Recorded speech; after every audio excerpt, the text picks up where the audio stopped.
obviously lost, was pretty tightly contested. In the press conference afterwards, you were very strong about being passive, you seemed frustrated. Last night, similar comments, but you seem to be not quite as impassioned after the game in what, for many fans, felt like was the biggest game of the season. Is there a particular reason why you went down that route? Was it because of trying to protect the players? No, I mean, I don't sort of, gauge the tone of what I say. I think the similarities were there in that, again, we just allowed, a very good team to take control of the game. And, what was, like I said, a big night for the club, big night for our supporters and a big opportunity for us. We just didn't really handle it really well. We went out there sort of way too conservative in our approach, and we kind of paid a price for that. I think we stayed in the game for I mean, it was only 1-0 at half time, so we're still well in the tie, but I never sensed like we really had that sort of intent to go out there and try and win the game. It was almost like trying to hold on, and that just doesn't work. It's a big game in the league yet.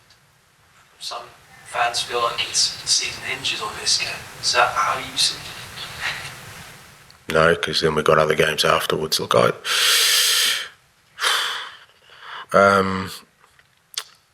once again, I just don't think about what I do in those senses. People will always try and sort of create a scenario where there's some sort of dramatic event, and the reality is, say we win Sunday, what does that mean? We can go in against Manchester United the following week and just say, well, that we've won the biggest game of the year, so that's okay. No, it doesn't. I don't believe that, but I get why people sort of talk in that manner, because it means that if we're not successful, okay, geez, what does that mean? What does that mean for the manager? What does that mean for the team? What does that mean for the season? So I get that people want the drama around that, but the reality is that we've got an important game Sunday that we want to win to stay in the competition. And then we've got an important game the following Sunday. So nothing is season-defining until you get to the end. Then we talk about the lack of intensity. Quite a few of the critics latched onto lack of fight or lack of fire, or however you want to term it, from last night. Is that a natural part of the same players running on empty? Is that what it is, or is it different? Look, I think it's a combination of both. One is just that mindset to go out there and sort of play without fear and take on the challenge rather than sort of go out there and try and survive. But, at the same time, the players, we're asking a lot of this group of players continually backing up, and, there's a physical but also a mental toll that takes. So, my job is to try and sort of eliminate that from their thought process. The sort of bizarre thing about it is we ended up doing more running last night than the opposition. So it's not like by playing that way you conserve energy. But sometimes in your mind you think, if we go out there and press really aggressively and really play at a high tempo, high intensity, will we be able to last? Now, like I said, we've outrun the opposition, but that's because we were chasing the ball most of the night and we were so passive in our approach. So it's about trying to, sort of educate the players on, even when we are sort of asking a lot of them from a physical perspective, it's much more efficient to take on the opposition than to kind of, like I said, try and survive out there or try and sort of save what energies you have for important moments.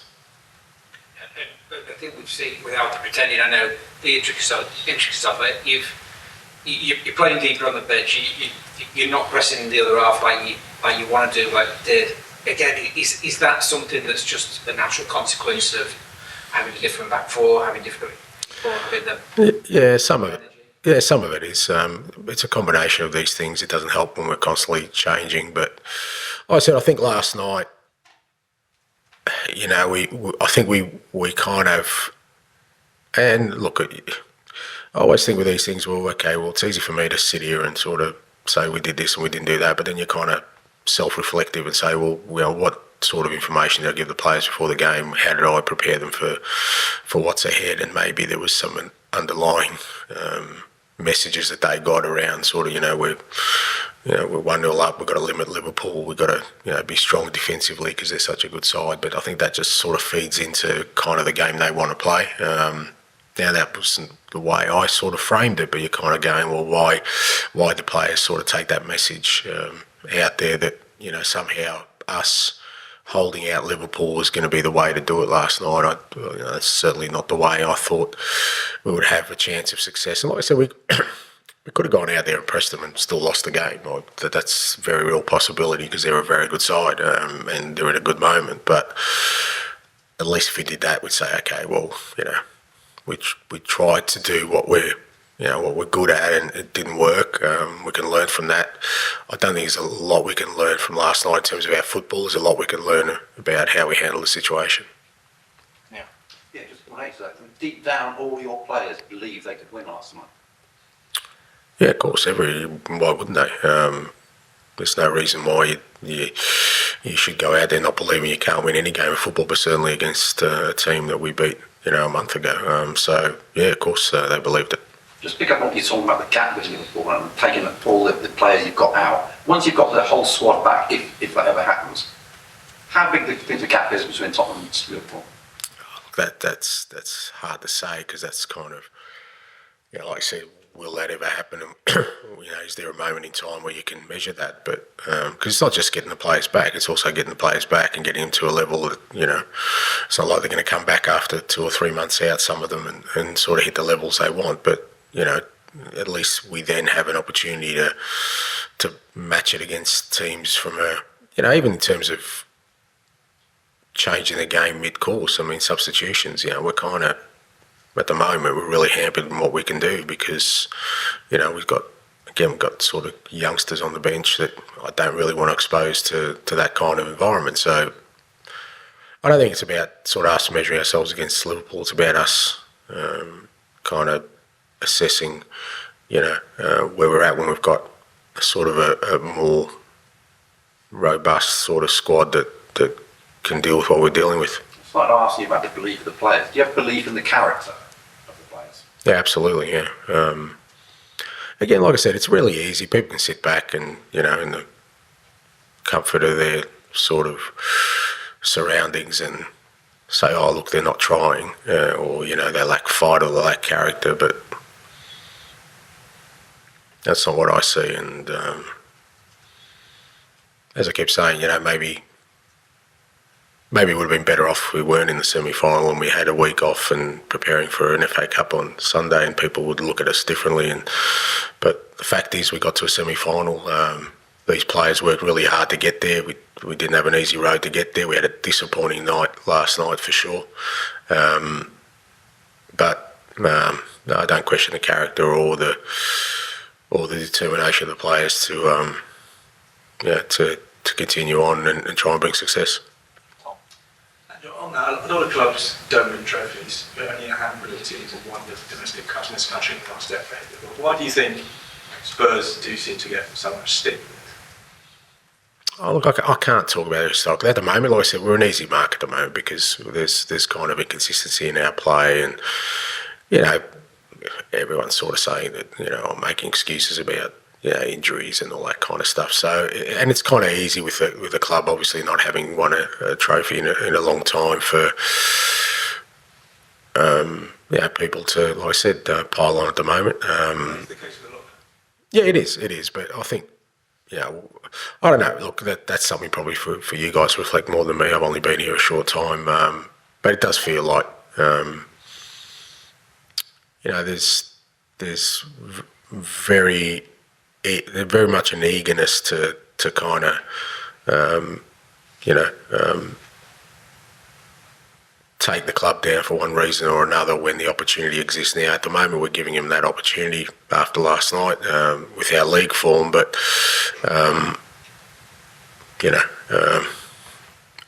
as I said before, I think that can't chart our way forward. That can't be our motivation.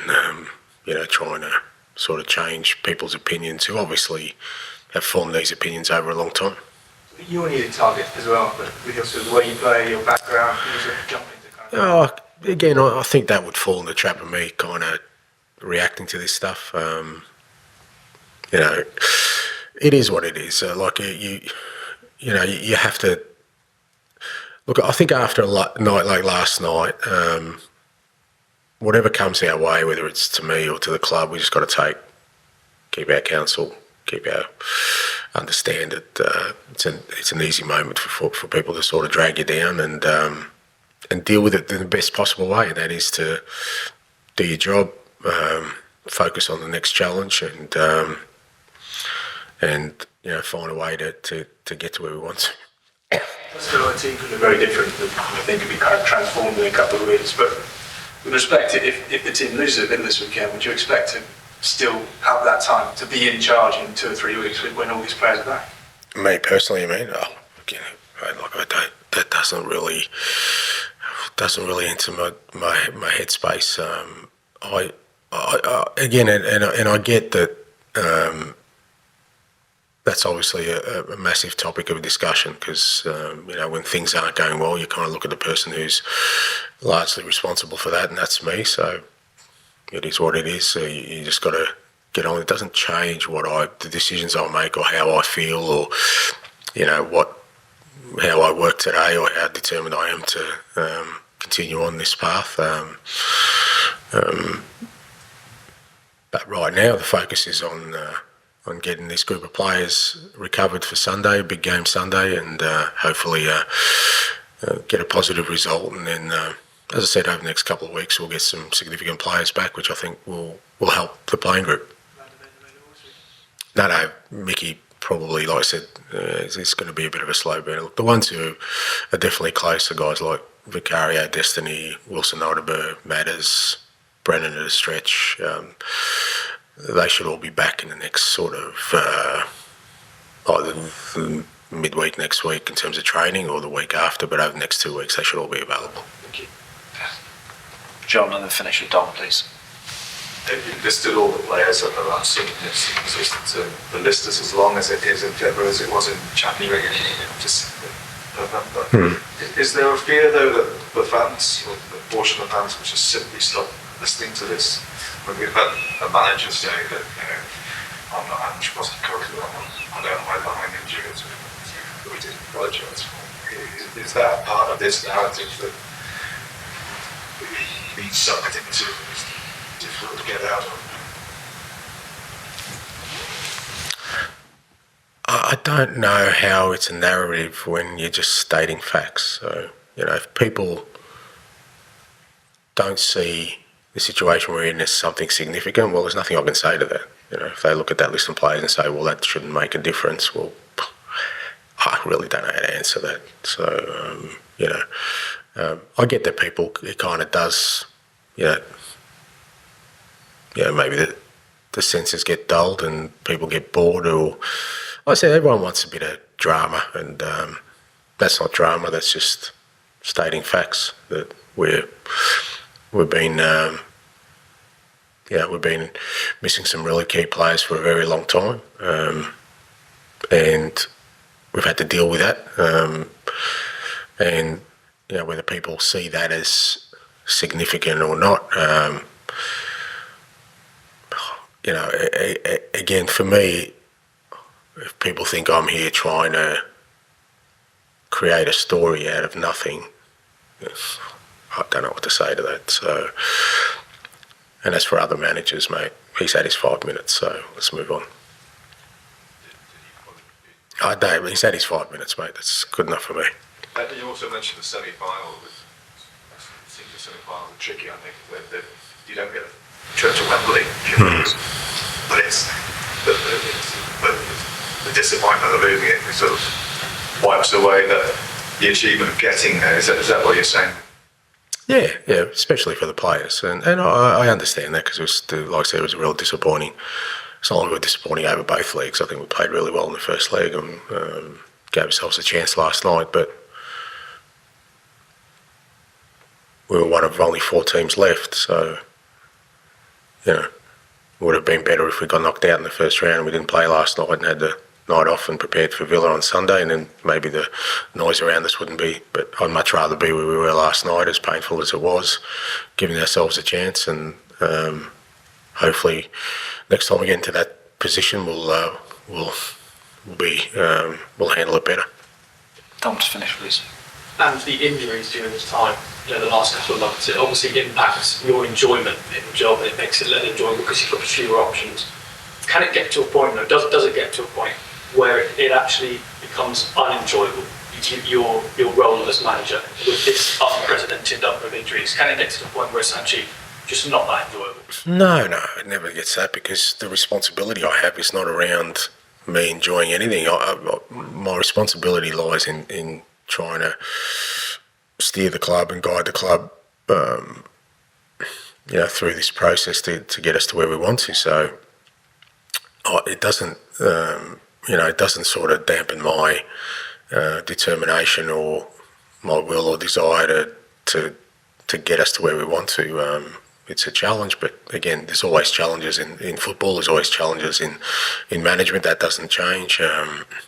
But it's not like I woke up this morning and, well, to be fair, I didn't sleep, but it's not like I got up this morning and, didn't want to come in, came in early and I want to try and help everyone, players, staff, to make sure that we get ready for a big game on Sunday. Does it go the other way? Is it extra fuel having those fewer players, or would you say also not to that? It's not about extra fuel. Again, I try and take out, because again, it's not about me. It's not about what I feel and what motivates me. It's about the players. They're the ones that have to go out there, and they're the ones that are at the moment. We're going through this really, tough period of asking a lot of a small group, and I don't want them to sense that somehow how I feel or my emotions are priority in this. They're not. The priority is the players. How can I and the rest of the staff support the players, guide them, give them direction and feedback, so that we can get through this and come out stronger. Thank you. Sunday.